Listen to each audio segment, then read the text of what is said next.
우리 그동안에 예레미야서 우리 공부해 오고 있었는데요. 사실 그동안에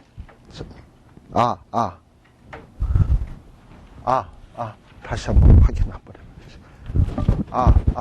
네, 되고 있습니다. 네. 숙제하셨어요? 그동안에 우리 저 녹화를 하려고 그랬는데 제가 실수를 해가지고 한 2번 걸쳐서 전혀 녹화가 되질 않았습니다. 그래가지고 오늘부터는 좀 잘해야지 해가지고 집에서 막 만지고 제 와이프 보고도 배터리도 사오라 그러고 해가지고 오늘은 했는데 잘 되네요. 어쨌든 우리가 그동안에 이 예레미야서를 했는데요. 사실 이 예레미야서는 참 어려운 성경 가운데 하나입니다. 그리고 예레미야는 참 어려웠을 때 선지자 활동을 하던 분이었습니다. 여기 오늘 새로 오신 분도 있고 그동안에 좀 지워진 게 있으니까 조금 앞부분의 얘기를 좀 할게요. 예레미야 선지자는 요시야 왕 13년, 그러니까 요시야가 왕이 된 지 13번째 해 되던 해, 아마 요시야가 20살 정도 됐을 거예요. 그때서부터 선지자 활동을 시작을 해가지고 시드기야 왕, 그래서 유대 나라가 바벨론에 의해서 성전이 불타고 성벽이 부서질 때까지 참 유대 나라의 풍전등화와 같은 이런 시절에 선지자로 부름받은 사람이 예레미야였습니다. 그래서 이 예레미야 시대에는 요시야 때만 조금 괜찮았을 뿐이고, 요시야 이후에 있었던 그 아들들, 첫 번째는 샬룸이라고도 하고 여호와 아스라고도 하는 왕이 처음에 왕이 되었는데 그만 애굽에 끌려가서 죽임을 당하게 되고, 그 다음에 그 동생이 애굽의 도움을 얻어서 왕이 되는데 그 자가 엘리야김이고, 그리고 애굽에 의해서 이름이 여호야김으로 창씨개명이지요. 이름도 바꾸고, 그러면서 이스라엘 백성들, 유다의 백성들을 아주 혹독하게 정말 착취하고 세금 걷어다가 애굽에다 바치는 못된 임금이었습니다. 바로 예레미야가 이런 시대에 선지자 활동을 했었어요. 그리고 이 여호야김은 또 바벨론 침략으로 인해서 죽임을 당하고, 그 아들 여호야긴이 왕이 되었지만 불과 3개월밖에 왕노를 못하고 바벨론으로 포로로 잡혀가게 되고, 또 그 다음에는 또 시드기야가 왕이 되었지만 불과 11년밖에 왕노를 못하고 바벨론에 의해서 눈이 뽑히고, 그리고 쇠사슬에 끌려서 바벨론에 끌려가는 아주 비운의 왕이었는데, 바로 이런 시드기야 때 말씀을 증거하던 선지자가 예레미야였습니다. 그래서 여러분들이 한번 이 예레미야서를 읽을 때는 좀 내가 예레미야의 입장이라면 그때 심정이 어땠을까 하는 거를, 이런 걸 좀 생각을 좀 해봐야 돼요. 그런데 이렇게 나라가 혼란하고 멸망 직전에 있는데 이 유다 나라의 백성들 가운데는 아무도 자기네들이 망할 것이다, 그리고 정말 하나님의 징계를 받을 것이다, 이런 거를 눈꼽만치도 생각 안 하고 그저 여전히 습관적인 신앙에 젖어가지고 껍데기만에, 소금 푹 썩었는데 껍데기만의 신앙생활을 하는 거예요. 그러면서도 자기네들이 안 망한다고 생각하는 것은 자기네들에겐 예루살렘 성전이 있고, 그리고 자기네들은 선택된 민족이고, 그러니 자기네들은 절대로 이방인에 의해서 망할 수가 없다, 하나님이 지켜주실 것이다, 이런 착각 속에서 살고 있어요. 그러나 반면에 진짜 하나님이 원하시는 것이 무엇인지에 대한 생각도 없고 지식도 없고, 그리고선 그저 과거서부터 습관적으로 해오던 신앙생활만 유지하면 자기네들이 보호받을 수 있고 자기네들은 영원할 수 있다고 생각을 하는 이런 착각 속에서 살고 있는 거예요. 그런 걸 볼 때 이 선지자는 얼마나 갑갑하고 답답했겠습니까? 이 심판이 눈앞에 왔는데. 그래서 이 예레미야가 이 말씀을 증거하는 내용들은 참으로 이스라엘 백성, 유다 백성들에게 심판을 외치는 정말 처절한 말씀들입니다. 또 그 말씀을 외쳤을 때 이 유다의 백성들이 듣지 않을 때 정말 그 자괴감, 속상함, 이거에 몸부림치는 그 내용들이 바로 이 예레미야서의 도처에 들어 있습니다. 근데 이렇게 예레미야가 선지자로 부름받을 때 예레미야의 나이는 몇 살쯤이었을까? 우리가 지난 시간에도 봤습니다마는 예레미야 1장 7절 같은 데 보게 되면 아이라는 말이 나온다 그랬죠. 또 1장 6절에도 보면 나는 아이인데 내가 말을 할 줄 모르는데 내가 어떻게 가서 말씀을 증거하리까? 바로 이 아이라는 말은 뭐 7살, 8살 난 아이라는 얘기가 아니라 결혼하지 않은 청년을 얘기하는 거예요. 한 7세에서부터 한 20, 한 5, 6세까지 결혼 안 한 청년을 지칭할 때 히브리어로 요 단어를 사용을 하게 됩니다. 그러니까 나는 결혼도 하지 않고 아주 새파란 청년인데 자기가 말씀을 주로 가서 책망을 해야 될 사람들은 뭐냐 하면 중견 제사장, 뭐 대제사장, 이스라엘의 지도자들, 뭐 이런 사람들한테 가서 책망을 해야 되는데 새파란 청년이 와서 얘기를 하면 그건 뭐 말빨이 서겠습니까? 그러니까 예레미야도 그 생각을 하니까 나 같은 아이가 가가지고 무슨 말씀을 증거하겠습니까? 내가 말빨이 서겠습니까? 그랬더니 하나님은 뭐라고 하시냐면 걱정 말아라. 내가 너를 보낼 때 너를 그야말로 노성벽 같게 하고 뭐 철옹성으로 너를 둘러서 너를 지켜줄 테니까 너는 내가 너에게 주는 말은 무엇이든지 가서 증거해라 라고 얘기를 하는 거예요. 여러분들 보시다시피 18절에 보시게 되면 예레미야에게 하나님이 뭐라고 말씀하시잖아요. 거기에 보면 너를 견고한 성읍 되게 해주겠다, 쇠기둥 되게 해주겠다, 노선벽 되게 해주겠다. 아마 사람들이 너를 반대할런지 모르지만 너를 이길 수 없을 것이다. 왜? 하나님이 너와 함께 하니까, 너를 구원할 것이니까 걱정 말고 가서 말씀을 증거해라 라고 힘을 주고 있는 거예요. 그래서 예레미야는 비록 자기가 어린 나이지만 하나님의 소명을 받고 나아가서 그 어두운 시대에 그 힘든 일들을 감당하게 됩니다. 자, 그러면서 우리가 지난 시간에 한 3장 어디까지 봤냐 하면 한 18절까지 봤었습니다. 자, 3장 18절까지 봤었는데 우리 하나님께서 3장에서는 무슨 얘기를 했냐 하면은 이스라엘 백성들이 마치 어떻다라고 얘기를 하느냐. 3장 3절에 보게 되면 뭐라고 얘기를 하느냐 하면은 내가 창녀의 낯을 가졌으므로 수치를 알지 못하느니라. 마치 유다 나라를 뭐라고 얘기하냐면 창녀와 같다. 창녀가 뭡니까? 아무 데서나 가서 몸을 파는 여인이에요.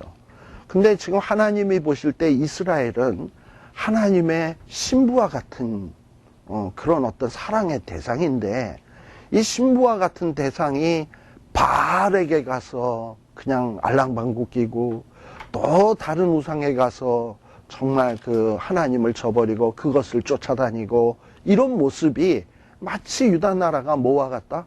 창녀와 같다. 근데 그것도 알지 못하고 있다. 그 수치를 알지 못한다 라고 얘기를 하는 거예요. 또 6절에도 보게 되면 요시야 왕 때 잠시 개혁이 있었습니다만 그 개혁할 때 잠깐뿐이고 조금 시간이 지나게 되면 산에 올라가서 산당에 가서 우상 숭배하고 거기에서 행음을 하고 하나님께 돌아와라 하는데 돌아오지도 않고 뭐 이랬다 이 말이에요. 이런 모습을 보면서 하나님은 속상해하는 마음을 예레미야를 통해서 말씀을 하시는 거예요. 또 안타까운 것은 유다 나라, 여러분들 알다시피 솔로몬 시대 이후에는 나라가 남과 북으로 나누어졌잖아요. 북쪽은 이스라엘, 남쪽은 유다. 근데 이 북이스라엘이 먼저 망하는 거 잘 아시죠? 그래서 8절에 보면 하나님이 뭐라고 얘기했냐? 3장 8절에 보면 내게 배역한 이스라엘이 간음을 행하였으므로 그를 내어 쫓았다. 북이스라엘이 우상 숭배했기 때문에 사실 하나님께서 아수르라고 하는 나라를 동원을 해가지고 망하게 하시고 북이스라엘에 있는 많은 백성들을 아수르의 포로로 잡혀가게 하고 이렇게 하나님이 북이스라엘 망하게 하는 걸 봤으면 아직 망하지 아니한 남쪽 유다는 무슨 생각을 해야 됩니까? 야, 내 형제 나라 저 북이스라엘이 하나님 앞에 범죄하니까 저렇게 아수르에게 멸망당하고 쫓겨가고 저렇게 비참하게 되는구나. 나는 정신 차려야지. 나는 하나님 잘 섬겨야지. 좀 이렇게 정신 차리는 모습이 있어야 되는데 8절 중간에 보면 패역한 자매. 누구요? 유다지. 이 패역한 자매가 북이스라엘 멸망당하는 걸 보면서도 조금도 두려움이 없었어.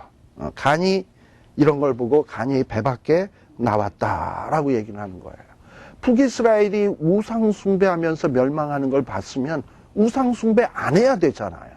그런데 자기도 북이스라엘하고 똑같이 가서 우상 앞에 가서 정말 하나님께만 보여야 될 어떤 신앙의 지조를 우상 따라다니면서 마치 행음하는 여인처럼 하나님께 대한 사랑을 딴 데다 다 팔아먹었다 이 말이지요. 그래서 우리 하나님께서 속상해 하시는 거예요. 심지어 11절에 보면 하나님은 뭐라고 얘기하냐. 먼저 망한 북이스라엘이 유다랑 비교를 해보면 훨씬 더 나았다. 이 유다가 더 패역했다. 더. 이러면서 속상해 하시는 거예요. 자, 그래서 이제 하나님께서 이런 이 이스라엘 나라에게 하나님이 심판을 선포하는 거예요. 심판을 선포하는데, 근데 우리 하나님께서는 심판을 선포하면서도 심판 자체가 목적이 아니에요. 하나님의 백성들에게 징계를 선포하고 심판을 선포하는 궁극적인 목적은 돌아오라는 거예요. 돌아오라는 거. 회개하라는 거예요. 자, 그래서 우리 하나님께서 뭐라고 얘기하시냐면 12절에 보면 배역한 이스라엘아 뭐해라? 돌아와라. 너희들이 돌아오게 되면 내가 너희에게 진노한 얼굴을 향하지 않을 거다.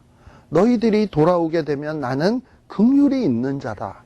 노를 한없이 품지 아니하느니라. 여호와의 말이니라. 라고 얘기를 했어요. 여러분들 다윗왕이라고 아시잖아요. 사실 우리들도 뭐 하나님 앞에 기도할 때마다 뭐라고 기도합니까?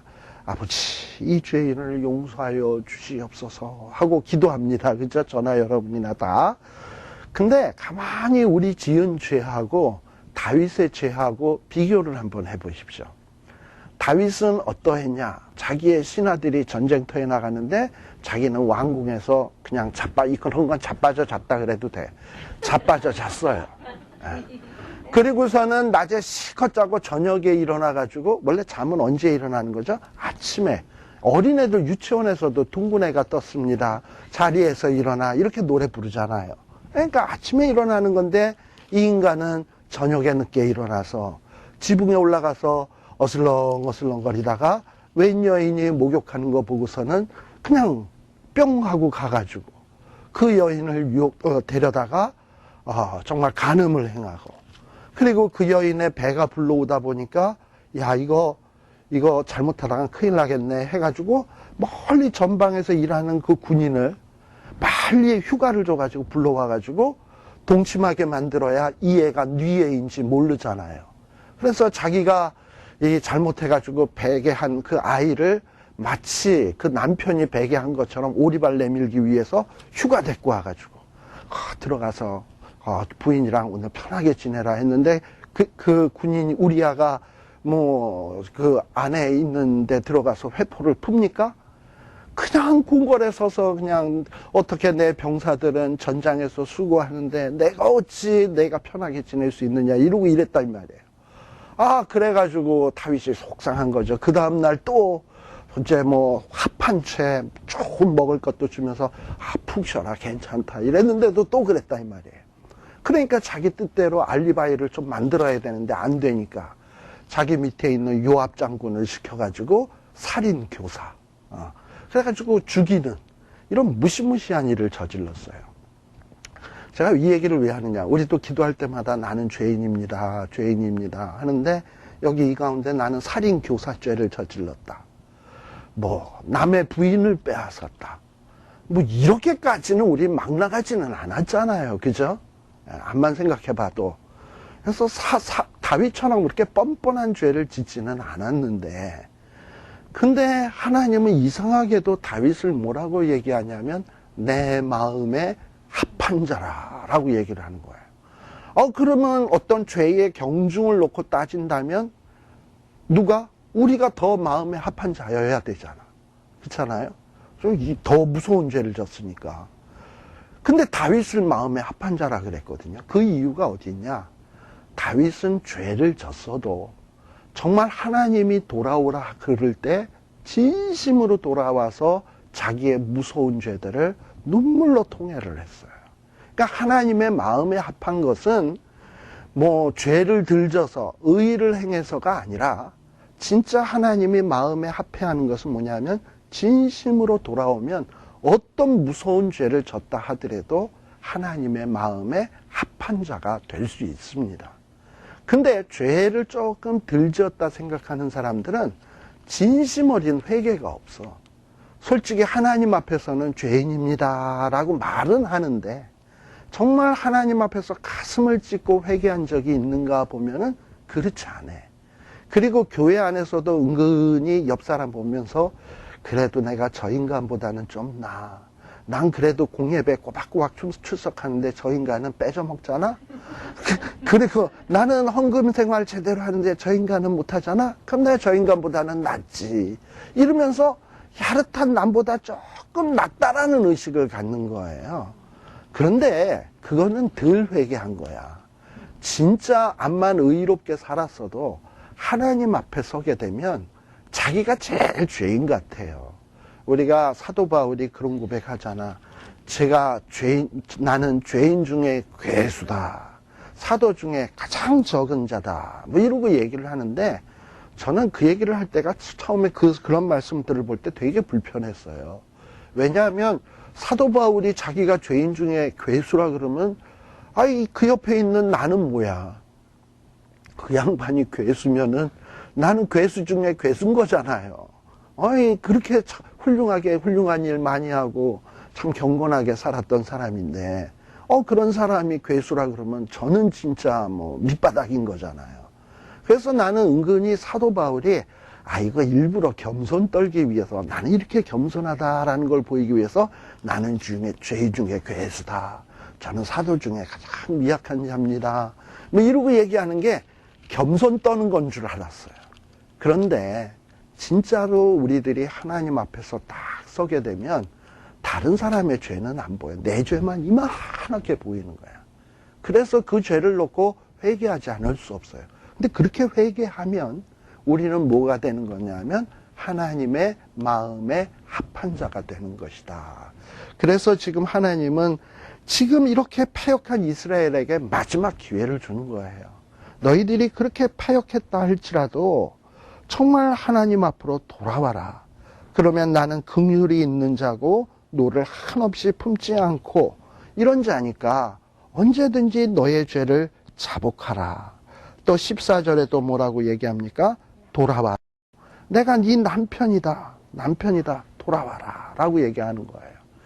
근데 지금 이스라엘 백성들이 이 마지막 때에 회개한다고 해서 어떤 바벨론에게 멸망당할 일이 취소되는 것은 아닙니다.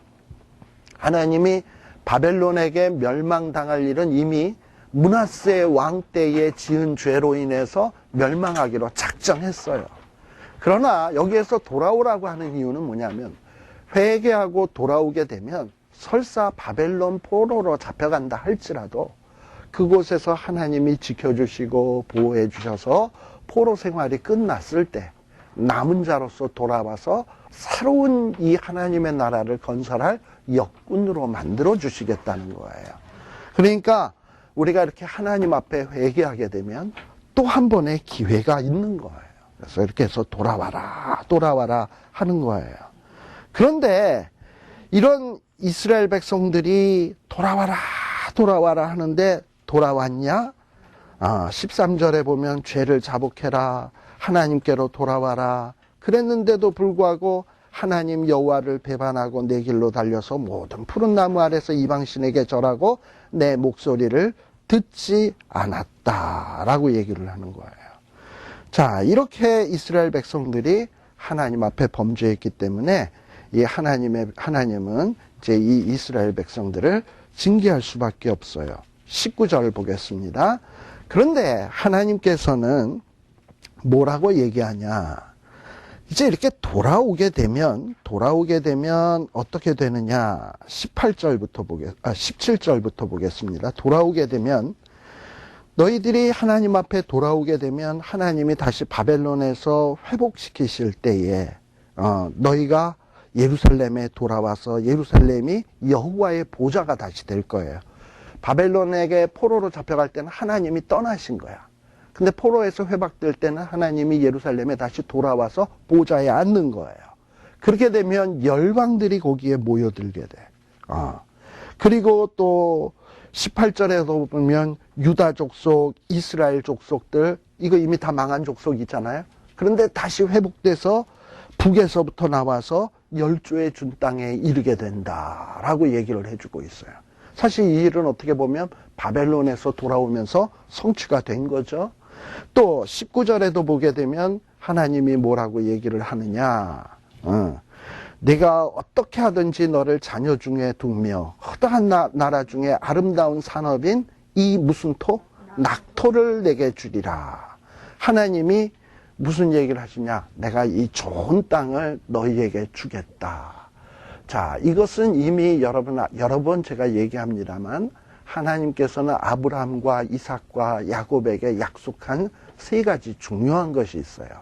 첫째는 후손을 하늘의 별, 땅의 모래알처럼 많게 해주겠다. 둘째는 하나님이 지시한 땅을 주시겠다. 셋째는 내가 어디로 가든지 함께 해주겠다. 이 약속을 했거든요. 근데 하나님은 시건치 않으시고 후회치 않으시는 하나님이시기 때문에 약속을 지켜야지만 돼.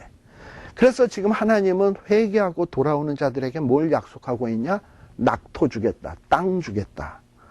그리고 또 뭐라고 얘기하냐? 하나님이 함께 해주시겠다. 이러고 얘기를 하는 거예요. 그러니 이 약속을 받으려면 너희들이 어떻게 해라?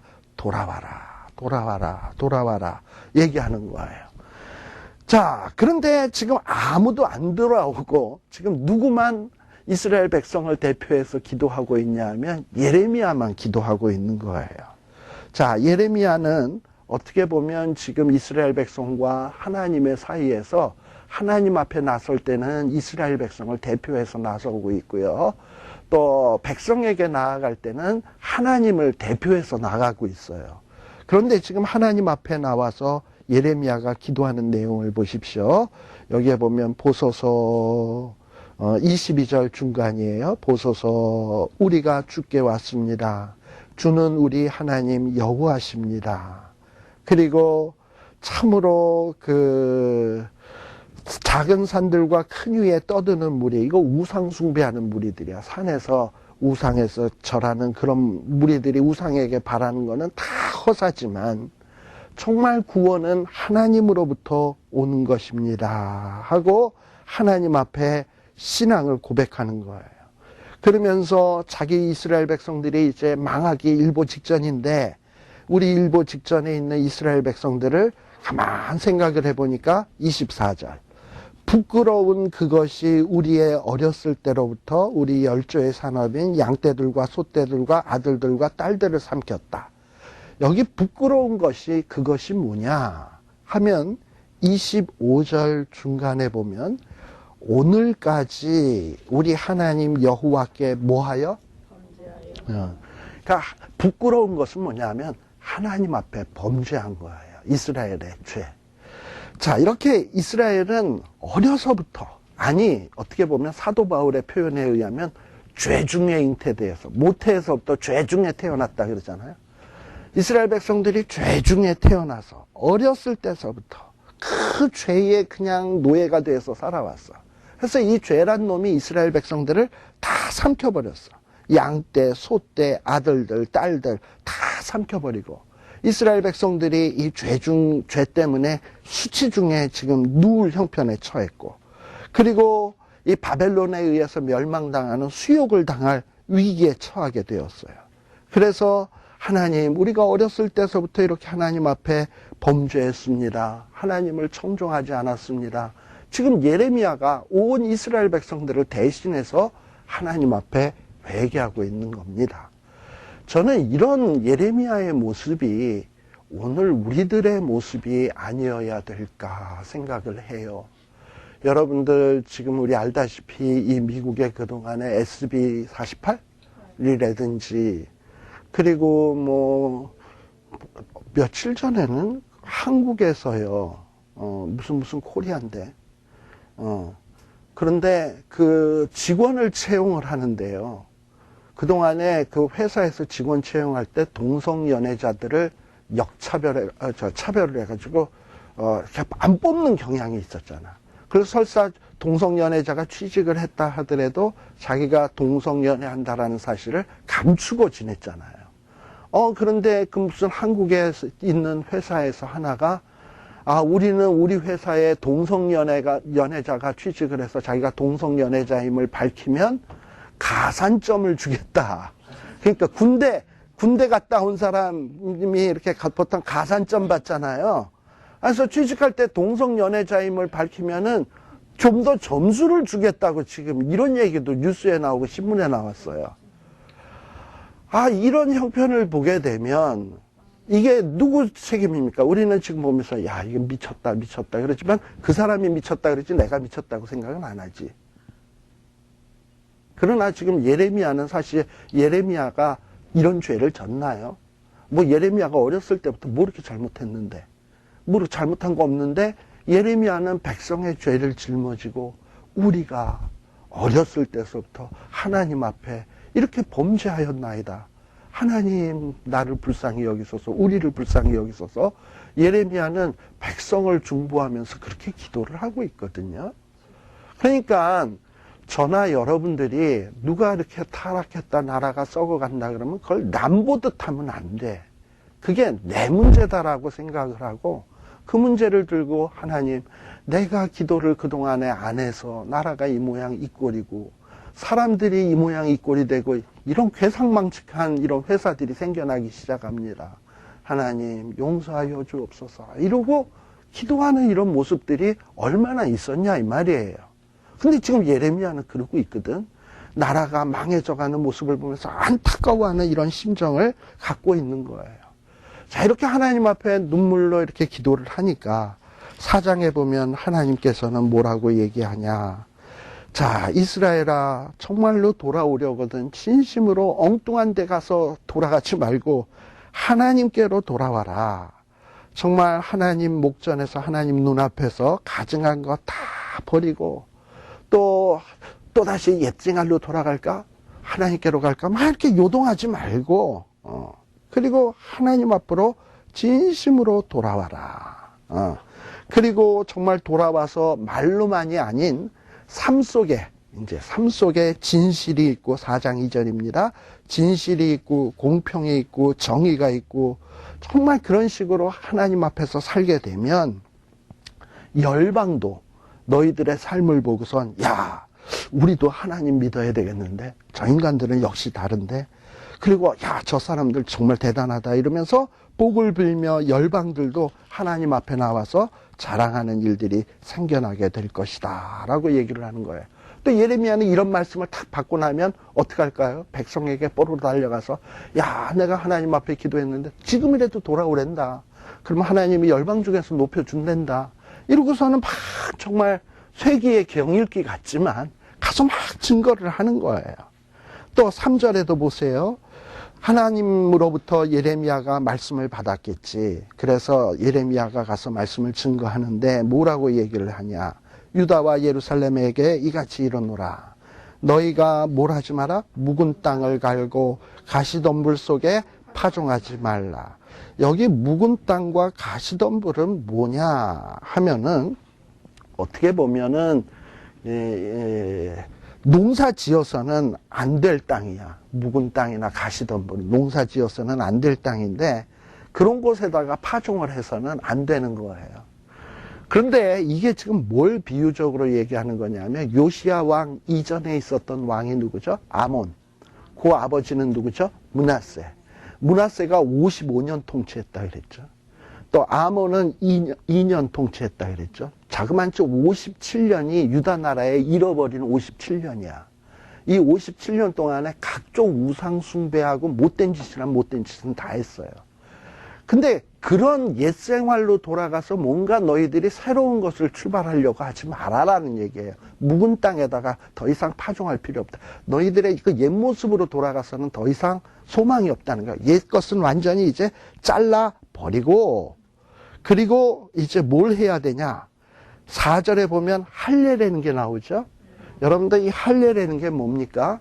원래 할례는 남자의 그 생식기의 일부를 잘라내는 거잖아요. 예. 그래서 이 할례의 중요한 의미 가운데는 뭐가 있냐 하면은 나의 이제 옛 생활을 청산하고 나는 이제 새 생활을 하겠습니다 하고 끊어버리는 거예요. 잘라버리는 거예요. 그러니까 할례를 행한다라는 것은 뭐 남자의 끝에만 잘라낸다고 되는 게 아니라 진정한 할례는 뭡니까? 마음에 그 진짜 그런 결심이 있어야지. 나 애굽의 생활을 인정 끊어버리겠습니다. 하나님의 백성으로서의 삶을 살겠습니다. 하는 게 있어야 되는 거예요. 그것처럼 너희는 뭘 해라? 스스로 할례를 행하고.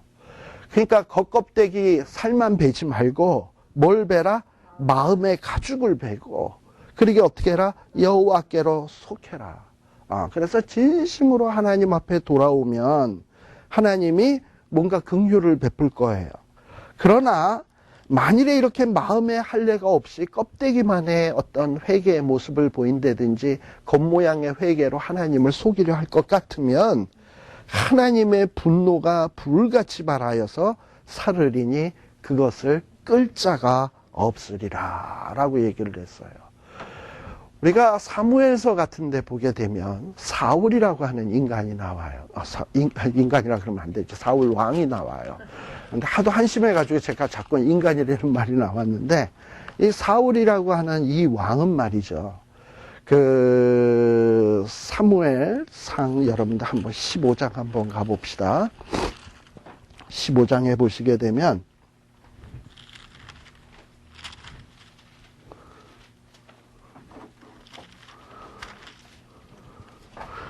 15장에 보면 사울이 아말렉과의 전투를 할 때에 하나님께서는 뭐라고 얘기를 하셨냐 하면은 15장 3절에 보면 아말렉을 칠 때에 거기에 있는 모든 것은 다 쳐서 진멸을 해야 된다. 어떤 것도 취해서는 안 된다라고 얘기를 한 거예요. 그런데 사울왕이 하나님의 축복 가운데 전쟁에 큰 승리를 했습니다.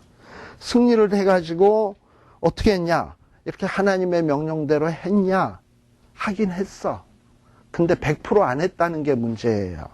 9절에 보게 되면 누구가? 사울과 백성이. 자, 그러니까 누가 앞에 나와요? 사울이. 그러니까 누가 주모자야? 사울이. 그리고 백성이 뭐 했어요? 아각이라고 하는 거는 그 아말렉의 왕이에요. 아각도 죽였어야 되는데 살려뒀어. 왜 살려뒀을까? 이 아각을. 사울이요, 전쟁에서 이긴 다음에 아주 폼나게 세레모니를 하려면 어떻게 해야 될까? 아각을 딱 끌고 이렇게 와야 백성들이 와 이러지. 이미 죽였다면 진짜 죽였는지 살렸는지 알게 뭐야. 표가 안 나잖아. 그러니까 아각을 살린 이유는 자기가 전쟁에 승리했다라는 것을 만천하에 선포하기 위해서 데리고 오는 거야. 아각. 그리고 또 뭐 하냐? 또 양과 소 가장 좋은 거, 기름진 거, 어린 양과 모든 좋은 것은 뭐 했다? 남기면 안 되죠. 멸절했어야 되는데 왜 남겼을까 이거는. 뭐 그동안에 사울이 이전에 14장인가 보면 사울이 백성들과 전투할 때 이런 얘기가 하나 있어요.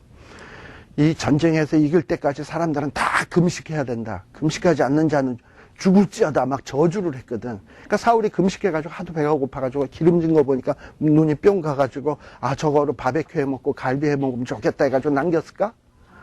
암만 금식을 했어도 사울은 그동안에 좋은 거 다 먹고 지냈어요. 이게 아쉬울 게 하나도 없어요. 사울의 목적은 뭐냐면 이런 거 남긴 이유는 전쟁에 이겼을 때 적들에게서 빼앗아 온 것 가운데서 좋은 거 가지고 내가 이런 거를 가져왔다. 너도 가져라. 너 가져라. 그러면 받는 사람들이 사울을 얼마나 좋아하겠어. 그렇잖아요. 전리품들을 나눠주게 되면. 그래서 자기의 주가를 높이기 위해서 지금 남겨 갖고 오는 거예요. 근데 다 없애자니, 다 남기자니 이건 하나님의 명령을 거역할 것 같고, 그러니까 좀 좋은 놈만 하고 쓰잘데기 없는 건 다 버리고, 뭐 또 사람들한테 또 쓰잘데기 없는 거 주면 좋아할 사람이 또 누가 있어요? 어차피 줄려면 좋은 선물 줘야지. 그러니까 그렇게 해서 남겼다 이 말이에요. 자, 그래가지고 쫙 이렇게 해서 이 사울이 돌아오게 되는 거예요.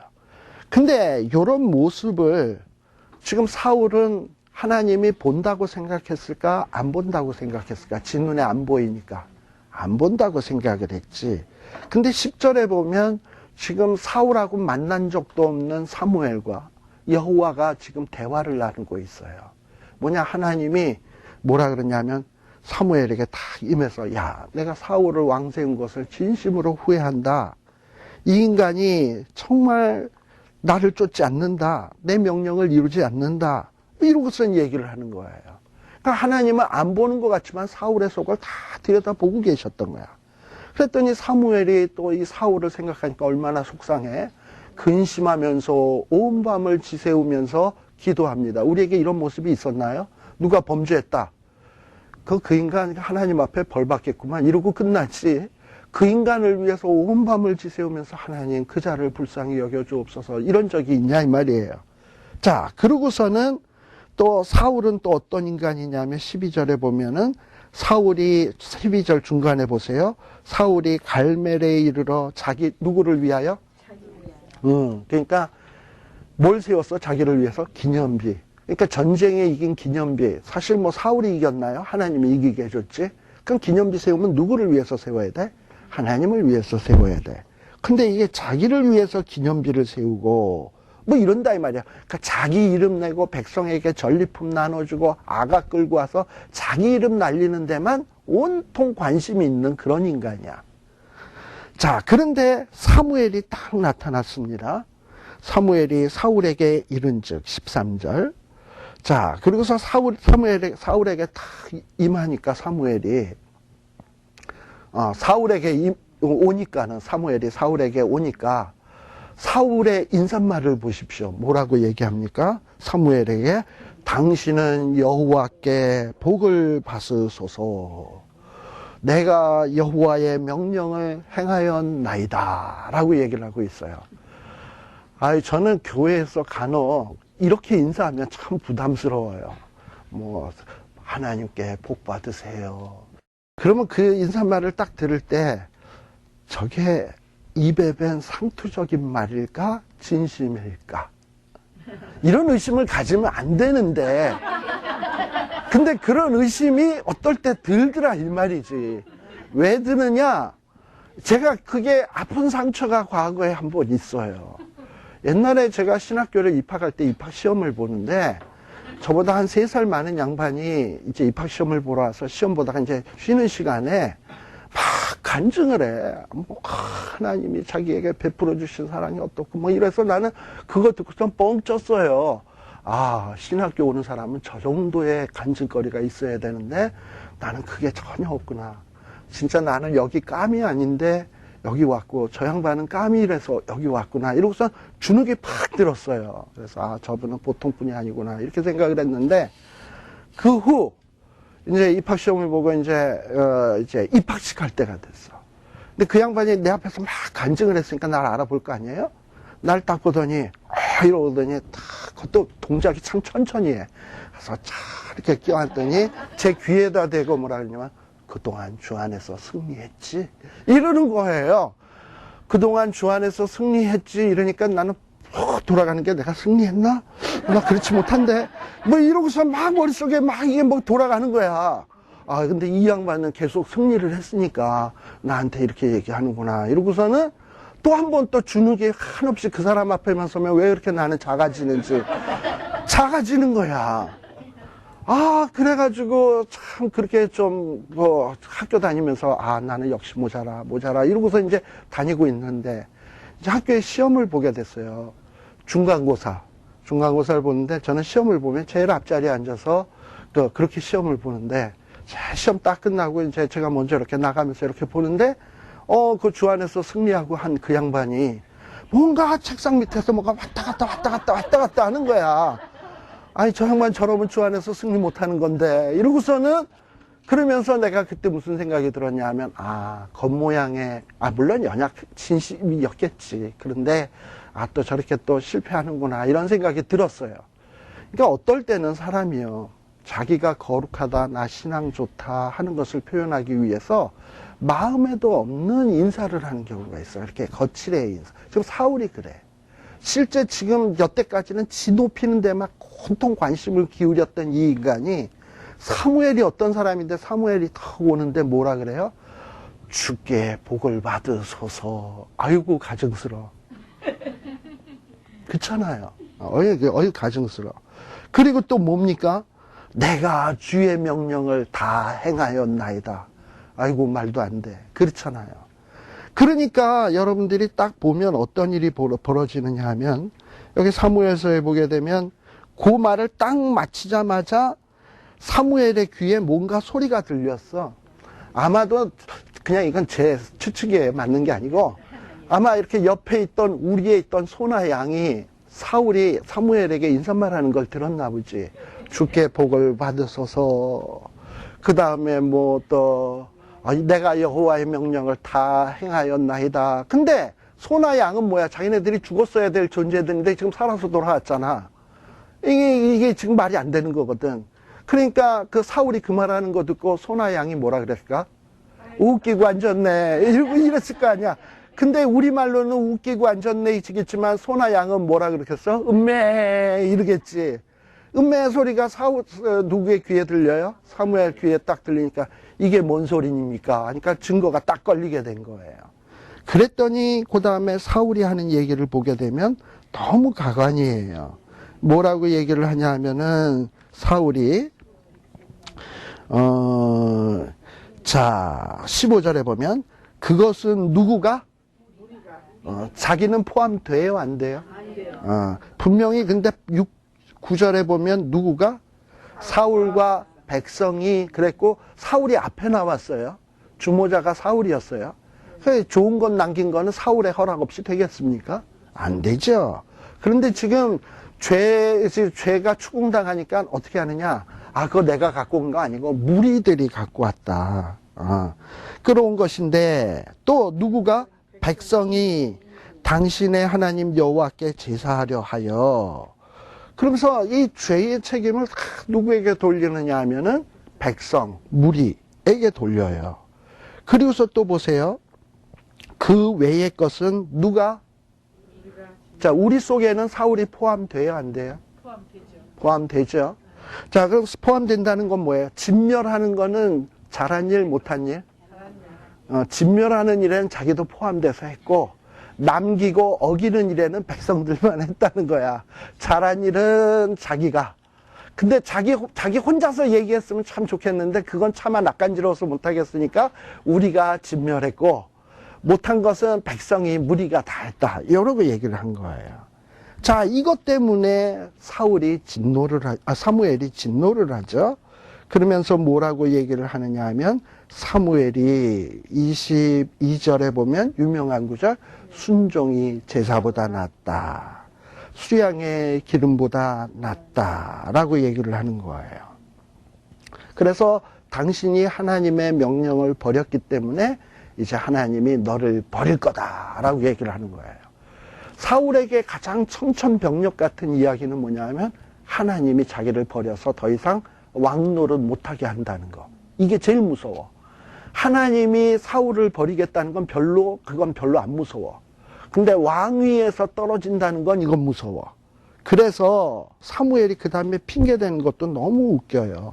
24절에 보면 사무엘에게 이르되 내가 뭐 하였나이다? 그럼 거기서 끝낼 일이 이제 범죄했습니다. 나 죽일 놈입니다. 이랬으면 될 것이지. 왜 그 다음에 또 말이 많아? 뭐라고 말합니까? 내가 여호와의 명령과 당신의 명령을 어긴 것은 내가 누굴 두려워했다? 아니, 백성이 두려워합니까? 왕이 두려워합니까?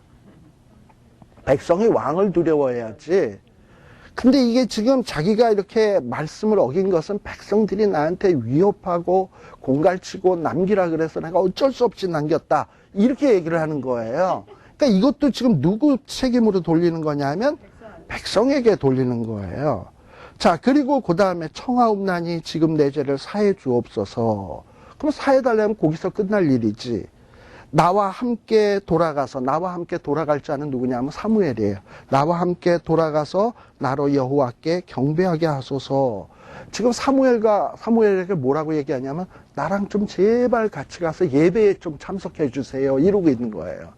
왜 사울이 이런 얘기를 하는 거냐 하면 사울은요, 자기가 사무엘하고 같이 있으면 백성들이 볼 때 저 선지자가 저 왕을 굉장히 좋게 생각하는구나.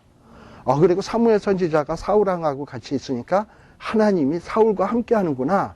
그래서 뭔가 백성들의 신뢰를 이끌어낼 수 있다고 생각을 하는 사람이야.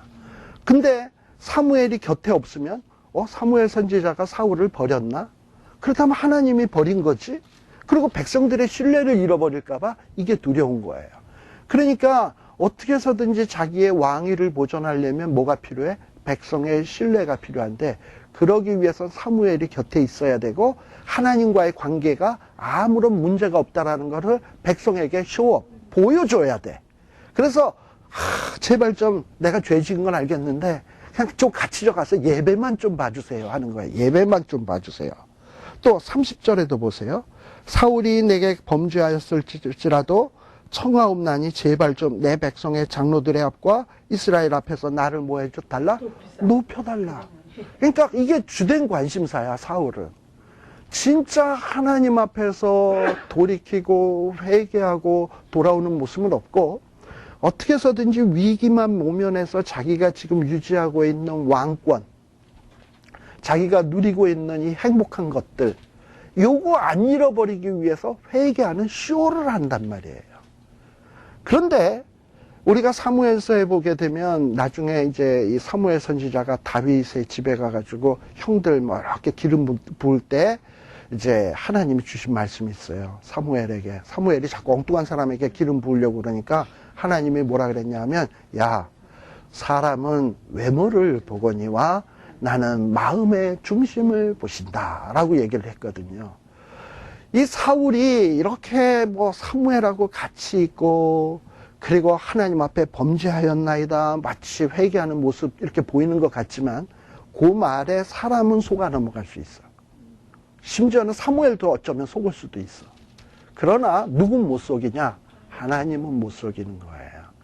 그래서 지금 우리가 예레미야를 하다가 왜 내가 사울 얘기를 했냐 하면, 자, 지금 하나님 앞에 지금 끊임없이 돌아오라고 얘기를 하고 있습니다.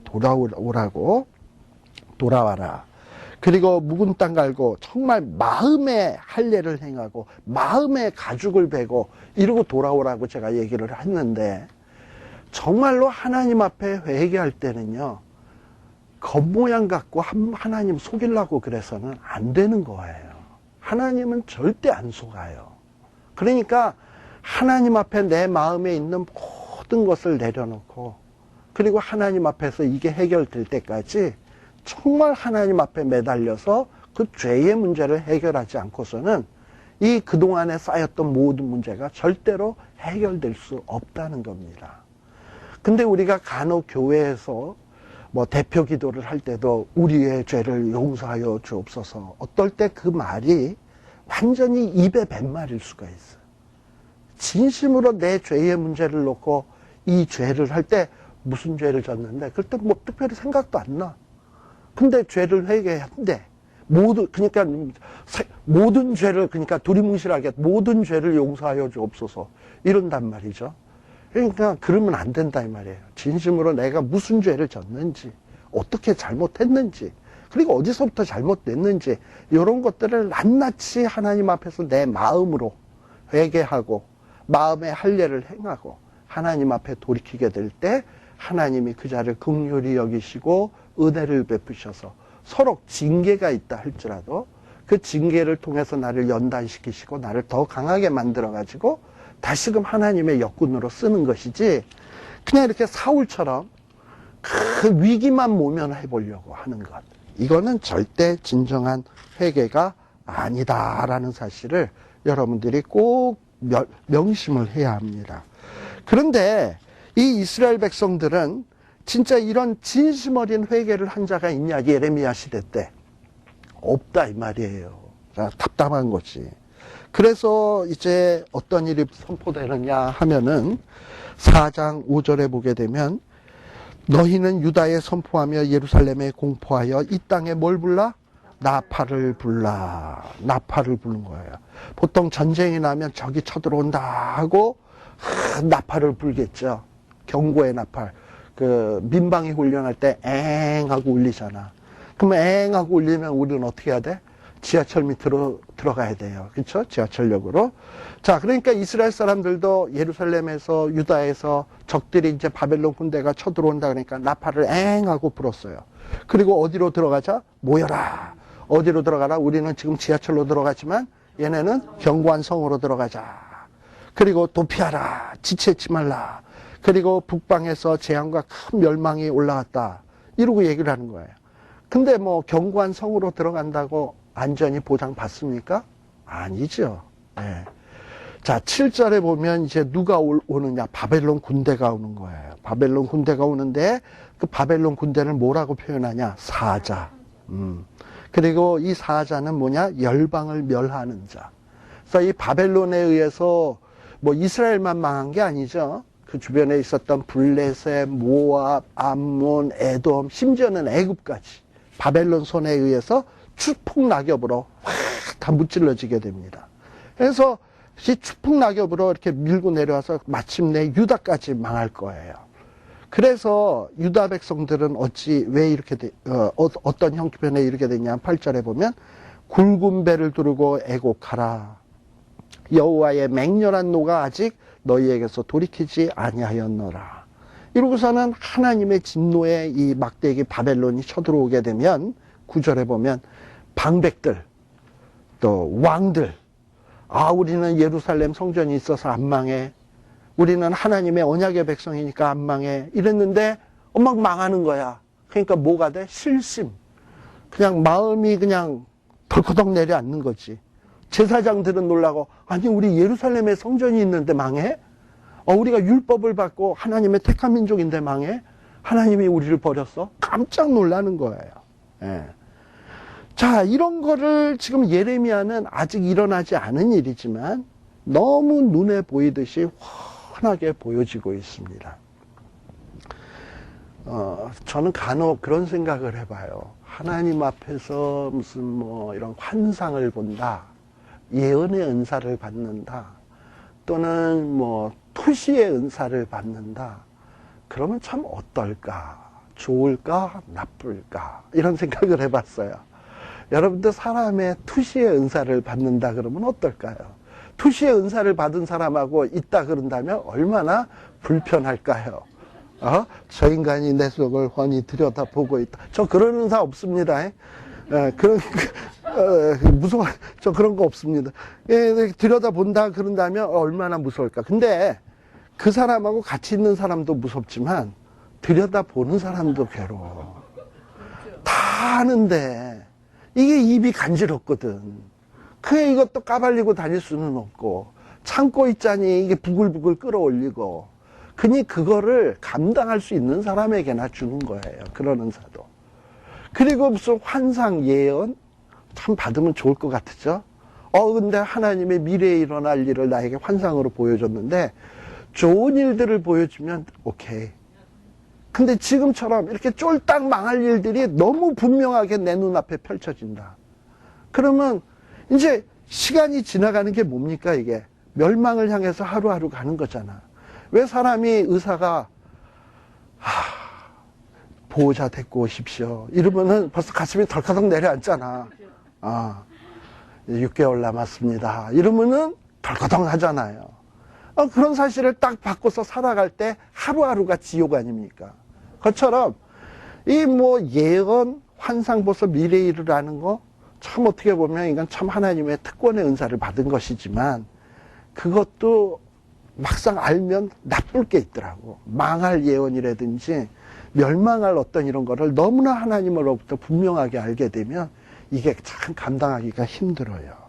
그러니까 근데 예레미야가 이 어린 아까 20대에 선지자 됐다 그랬잖아요. 20, 30대면 지금 우리들이 보면 애 아닙니까?